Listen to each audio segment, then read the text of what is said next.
Hey, guten Morgen. Pour continuer sur notre série sur le code de la route, enfin le code de la route entre très gros guillemets au Canada, je vais vous parler aujourd'hui des stops. Alors, on dit pas stop ici, enfin on dit pas stop, façon de parler, ce sont des panneaux arrêt. Déjà première chose, vous n'allez pas avoir de panneaux stop, sauf exception. Je sais qu'à Montréal, il y a un quartier en fait où il y a des panneaux stop. Brandon m'a expliqué que c'était un quartier plutôt anglophone. Peut-être qu'ils ont négocié avec la ville ou peut-être que c'est un ancien quartier vraiment anglais et qu'ils ont gardé ce droit-là. Je sais pas exactement comment ça se passe, mais voilà. Vous allez avoir un seul quartier, sauf vraiment exception que je ne connais pas, mais qui a des panneaux stop dans Montréal. Québec, ça va être la même chose et normalement, sauf bien sûr exception, dans toute la région de Québec, ça va être la même chose. Vous allez avoir que des panneaux arrêt, pas de panneaux stop. Par contre, au Canada, c'est les panneaux stop comme aux USA. Première chose qui est surprenante quand on arrive ici, vous n'avez pas de priorité à droite. Ça n'existe pas en fait. Je n'en ai jamais vu et Brandon a demandé à ses collègues, ça n'existe pas. Heureusement parce que c'est quelque chose qui est extrêmement dangereux, hein. Faut le savoir, en France, la plupart des accidents du code de la route comme ça, c'est vraiment les priorités à droite en fait. Les auto-écoles détestent les priorités à droite parce que c'est super dangereux. C'est beaucoup mieux d'avoir des stops. Alors, quand vous arrivez à votre stop, vous allez avoir en fait des sorte de carrefour, on va dire, de 4 stops. Vous allez très rarement avoir un stop tout seul. C'est-à-dire que quand vous avez votre croisement de 4, je sais pas si on voit bien ce que je fais, croisement de 4, vous n'allez jamais avoir un stop tout seul. Vous allez avoir un stop l'un en face de l'autre avec une rue prioritaire, ça c'est possible, ou alors un 4 stops. 4 stops, chez nous on ne connaît pas, on n'a pas ça. Je vais vous expliquer comment ça marche. Donc déjà, il faut faire bien attention et ça j'insiste là-dessus parce que je trouve que les Montréalais glissent les stops, c'est-à-dire que c'est plus du glisser, là c'est du patinage artistique, hein. C'est sport national, vraiment les stops ils respectent pas, ils passent comme si de rien n'était.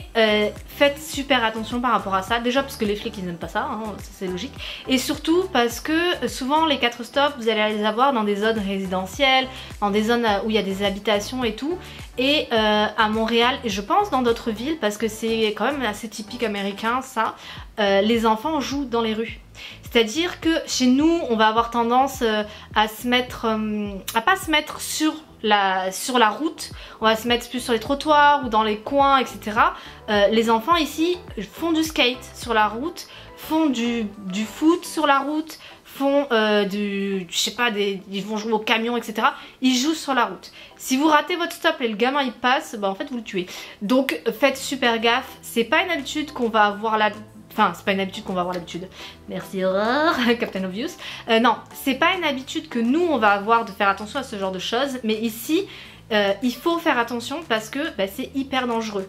C'est une façon qu'ils ont de vivre, c'est une façon qu'ils ont de faire les choses, qui en soi peut être positive ou négative, hein, comme partout, mais voilà, il faut en avoir conscience, les enfants ont tendance à jouer sur la route, donc si vous glissez votre stop ou si vous en avez rien à foutre, ben, vous pouvez tuer quelqu'un. Donc voilà, déjà première chose, faites attention à votre stop, et pour passer donc ces 4 stops là, le premier qui va arriver, donc va faire son stop, et ensuite il va y aller. Si vous arrivez et qu'ensuite il y a une autre voiture qui arrive, et bien en fait il n'y a pas de priorité à droite, ça va vraiment être premier arrivé, premier servi.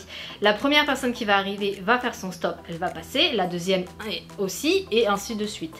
Par contre, petite entre guillemets particularité mais qui est juste logique, si vous arrivez et que vous allez vouloir passer en face par exemple, mais que vous avez des piétons qui passent, ben, vous n'allez pas passer en fait, c'est la personne qui va être après vous qui va se permettre de passer le temps que vos piétons finissent de dégager la route et ensuite vous passez. C'est juste cohérent, mais sachez que des fois il y a des gens qui respectent pas. Soit ils vous laissent pas passer quand après c'est à vous, ou soit alors ils s'arrêtent en plein milieu de la route pour laisser passer les piétons. Ils ont tellement peur de se faire bouffer leur place que voilà. Donc voilà, une fois que vous avez fini d'attendre votre tour, vous passez et ainsi de suite jusqu'à ce qu'il n'y ait plus personne qui passe. Une chose qu'il faut savoir, et je pense que je vais le répéter dans plusieurs vidéos, à Montréal, et je pense que ça va être partout au Québec, même peut-être au Canada, il y a beaucoup de marquages qui ne sont pas faits au sol. C'est-à-dire que votre stop, vous pouvez ne pas avoir la ligne au sol. C'est comme chez nous, hein, vous avez une ligne au sol et votre panneau, mais à Montréal, il y a énormément de marquages qui ne sont pas faits. Peut-être parce que ça leur casse les pieds de les refaire tous les ans parce que ça coûte de l'argent, etc. Ou peut-être que parce qu'ils s'en foutent, ou j'en sais rien, je connais pas, je travaille pas là-dedans. Mais en tout cas voilà, vous devez faire attention à surtout regarder les panneaux plus que le sol. Je vais le dire dans d'autres vidéos, mais les marquages, il n'y a pas que les stops, hein. Il y a énormément de marquages qui sont pas faits correctement, qui sont pas marqués correctement, qui vont pas être refaits tous les ans, etc. à Montréal, et c'est vraiment compliqué, surtout quand on arrive, qu'on n'a pas forcément l'habitude de la conduite, etc. etc. C'est relativement casse-pied, mais bon, c'est comme ça, hein. C'est ici, c'est comme ça qu'il fonctionne, quoi, ici. Donc, une chose, toujours regarder les panneaux plus que regarder la route. Regarder la route, enfin... Oui, ne regardez pas la route, regardez juste comme ça. Non, je déconne. Plus regarder donc les panneaux que regarder au sol. Parce qu'il y a beaucoup de marquages qui vont pas être faits. Et même si vous dites au policier que vous n'avez pas vu le marquage, il va vous regarder, il va dire oui, mais il y avait un panneau en fait. Donc t'étais censé voir le panneau, mon coco. Hein. Donc voilà, les marquages sont beaucoup portés disparus ici. Donc il faut regarder vraiment les panneaux quand vous conduisez. Voilà, c'est tout ce que j'avais à dire sur les stops.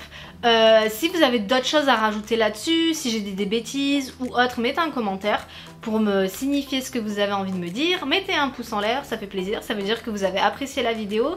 J'espère que vous êtes abonnés à la chaîne. Si vous voulez plus d'infos, plus de choses sur le code de la route, plus de choses sur la vie à Montréal ou plus d'autres délires sur mes autres vidéos, etc. Abonnez-vous, n'hésitez pas. Et j'espère surtout que la vidéo vous a plu. Bye bye.